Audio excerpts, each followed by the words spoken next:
Keep coming down, down, run him down, right in, come on.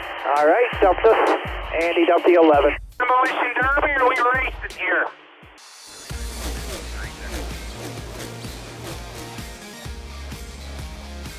Welcome to a new episode of NASCAR Inside the Race, presented by Consumer Cellular. I'm Todd Gordon, joined by Travis Peterson, crew chief of the 34 car. We had a spectacular finish, we'll get to that in a second, but this was our first opportunity with an option tire and a points race. Yeah, and it was certainly exciting. There was opportunity for people on different strategies, myself included. It did exactly what Goodyear and NASCAR wanted. We had a lot of advantage when we were on the red tires, way faster, able to drive through the field, but they also fell off more, and you only had so many of them to use. Yeah, and one of those situations is it brought us to a situation where we had comers and goers all day long. One of the stories at the end of this was a controversial finish, but Austin Dillon in that 3 car, they were really strong and drove themselves to a great position. Let's break down their day a little bit. When you look at the True Delta here, this is a True Delta graph. This is how far behind the leader a car is. You've got the 11 and the 3 car. You see the 3 car catching the 11. Yeah, it starts with 2 stops to go there, and the 11 cycles to the lead.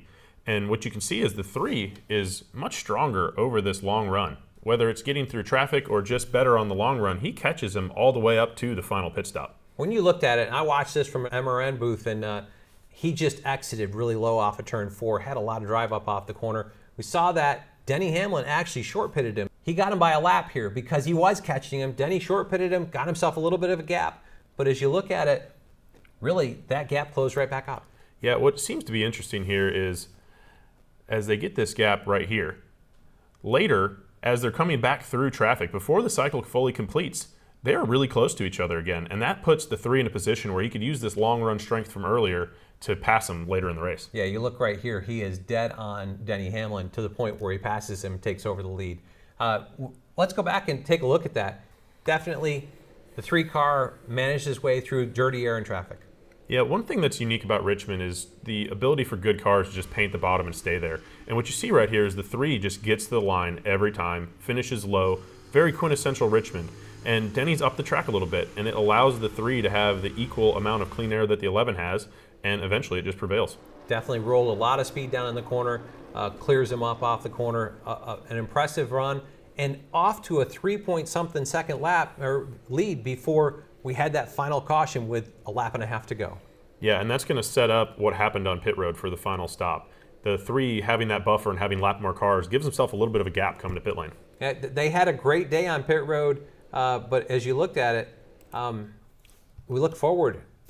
A great day for the 3 car on pit road. That 9.84 second stop at 2:34, that's their slowest stop of the day. You talked about the separation coming to pit road, takes a little bit of anxiety off the pit crew. What a phenomenal stop. 9.67 seconds. Yeah, they knocked it out of the park. And, Denny had the advantage of being the number 1 stall. So the buffer that he had of those car lengths after lapping cars, and then them guys crushing it, and Denny having a little bit of a slower one right there, allowed the 3 to maintain the lead. Yeah, it put Austin Dillon in control of the race, leaving pit road. And then the conversation becomes with him and his spotter, what lane do we pick? Well, let's listen to that going forward. Have an idea what you want to do on the start? You want to play a game? What do you want to do? Let me know. What won it last time here, bottom? Yeah, bottom. Got 22 behind us. He's going to pick top. He's going to hold you super tight if we take bottom. That's the only issue. Bottom has won, though, every time here from what I remember. Fine. You got to take bottom.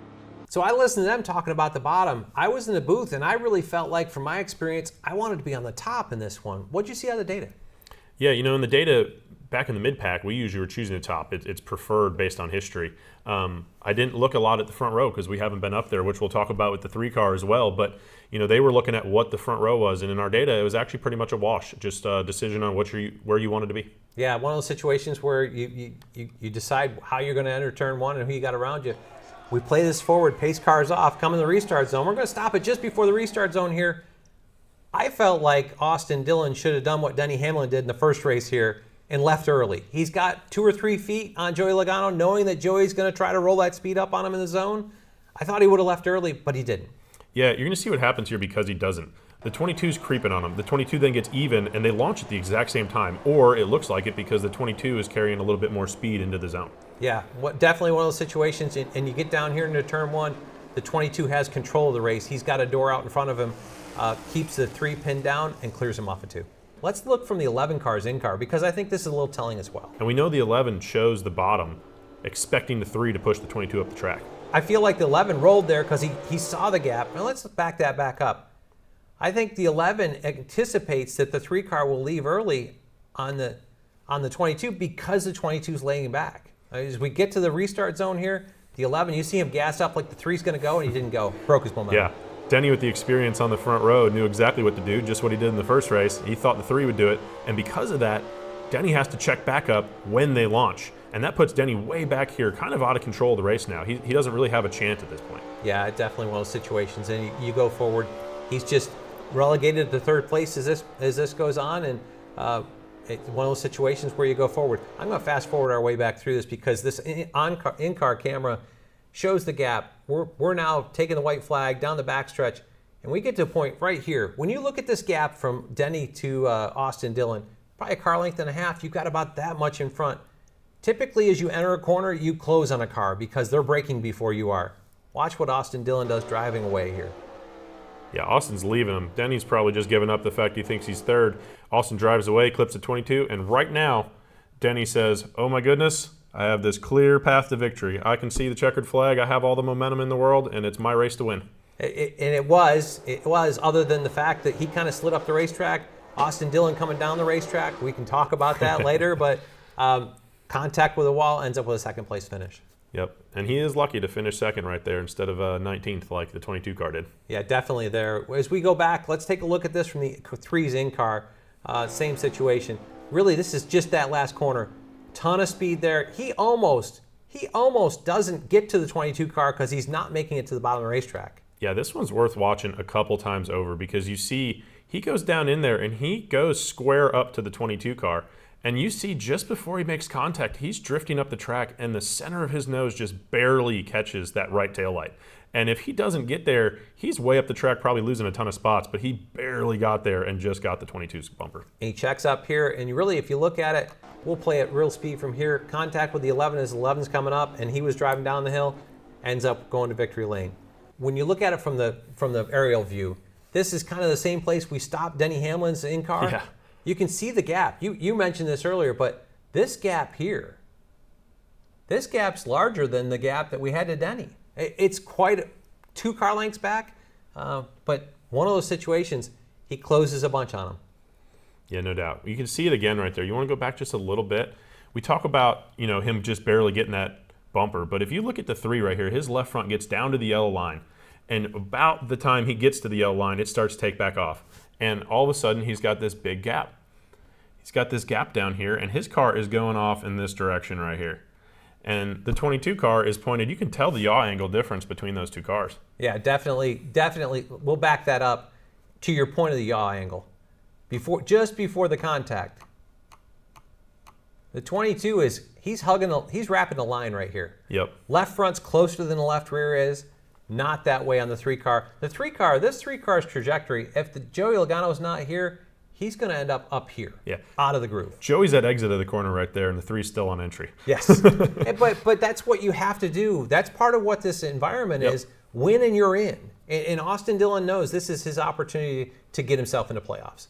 You play this forward, I think there's a couple things here. He drives down the hill. That's kind of like he'd been exiting all day long. Denny's coming up the hill, 3 cars going down. We can get into that whole piece of what the intentions were there, but I could argue that the 3 car was just pointing towards the start-finish line. If you watch that one back right there too, the 11 car actually gets loose, and I didn't pick up on this the first several times I watched this replay, but if you watch this one just slow down and you watch the 11, right here, he thinks, I have a chance to win, and he squirts the throttle, and you see the back of his car rotate around, and he's sliding up the track catching that thing, and what catches him is the 3 car. Yeah, it's one of those situations. I'm not going to say one way or the other on this one. It's a situation I could say from the video I've got here. I think 2 cars going for the same place. That's kind of the way this thing ended up here. But let's listen to the in-car audio because there's some things in the audio between the 3 car and Denny Hamlin's team afterwards. Let's listen to those. So by 1.5, I don't care how you do it. 3/4 small run, no run by 1.5.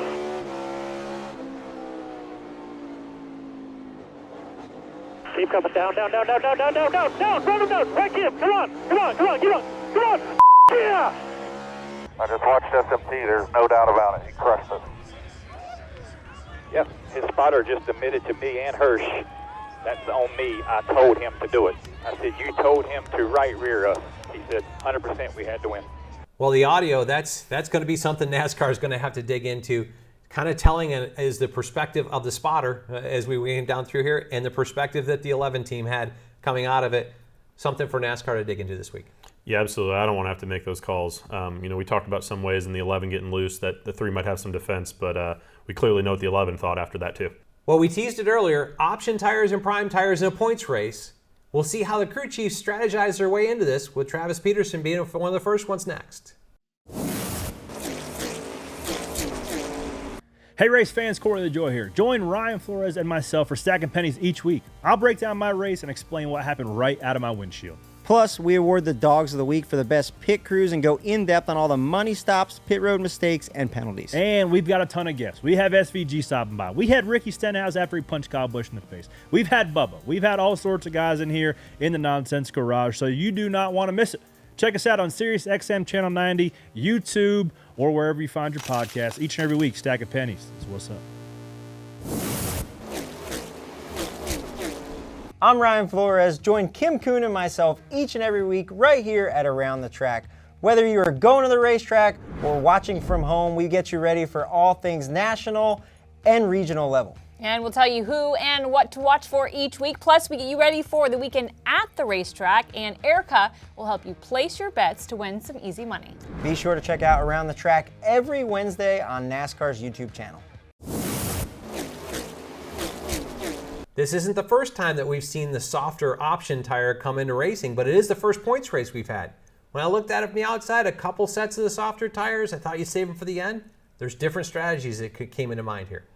Yeah, definitely. Only having 2 of the reds and 6 of the yellow tires, we had to determine when we wanted to use them throughout the race. And I think one thing was whether you wanted one for that late yellow or if you wanted to use them up in case there wasn't a late yellow. And that's kind of the approach we took. Yeah, let's take a look at your day a little bit deeper here.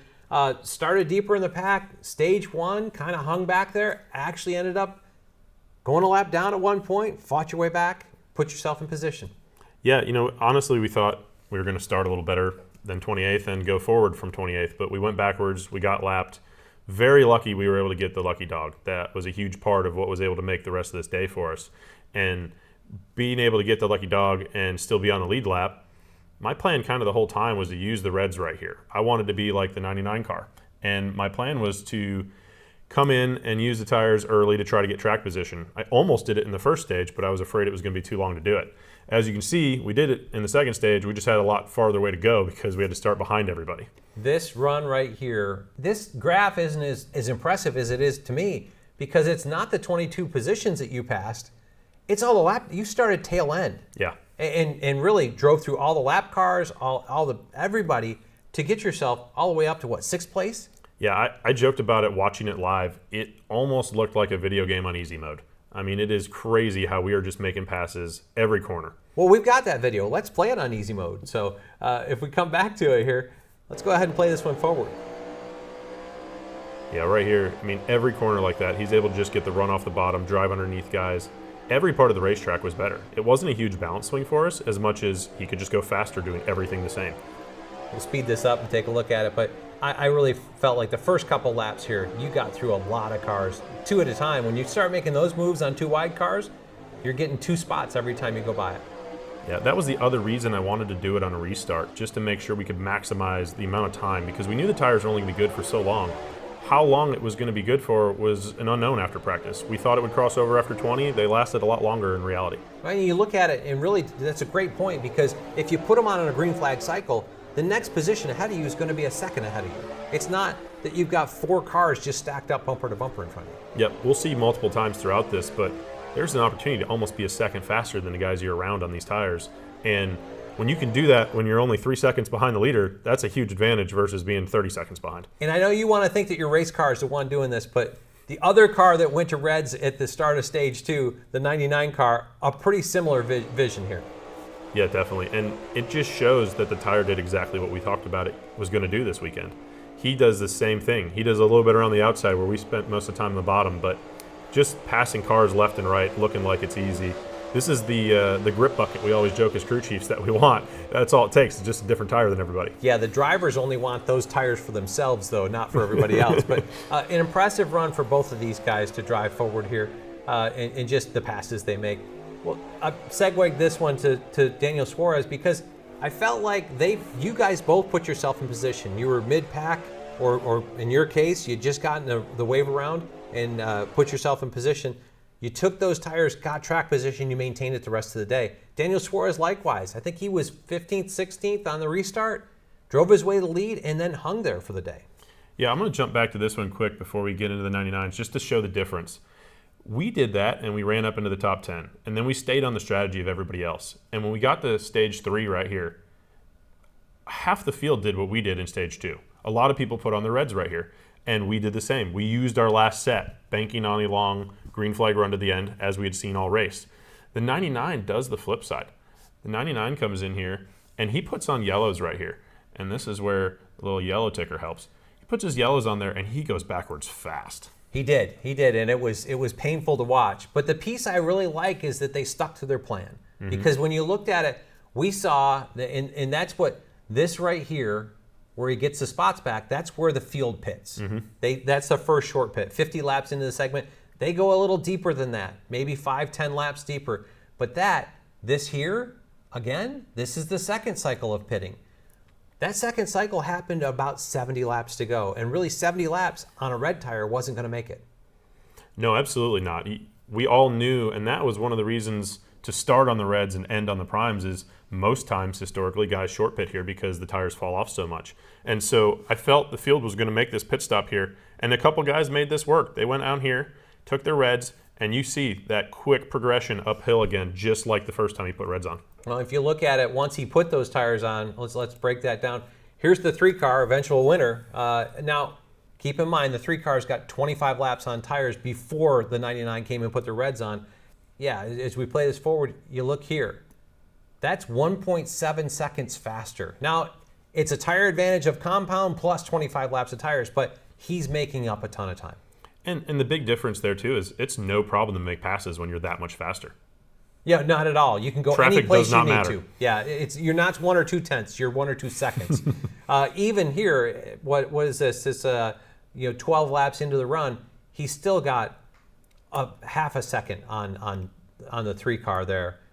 Deep into it, still in the 0.3 of a second range. He's got pace to make those moves. And those last two, you're picking a high spot on the 99. One of his worst laps at that point in the run, and it's still that much faster. Yeah, and even to the end here, we're still 0.3, and this is 30 laps into the run. He's still 0.3 faster, making up time. I'm sitting in the booth, and I looked at the progression that the 99 had being this way. I thought they were going to make it to third, maybe to second. They ended up, I think by the time the caution came out, they were 5th or 6th. It was impressive to watch what the tires could do. Yeah, and that caution really changed the game for those of us who had used all the reds at that point. Us and the 99 had used both of them up to that point. Yeah, it looked like it was going to be feast or famine at that point. I thought you guys had them all covered. I thought they were going to have a set of reds laying in the box at the checkered flag, but that caution brought it forward so they could get there. You guys still had a respectable finish out of it. Daniel Suarez as well, but interesting to see how that strategy's played out. We get the Cup Series in Michigan, one of my favorite racetracks, Sunday, 2:30 on USA.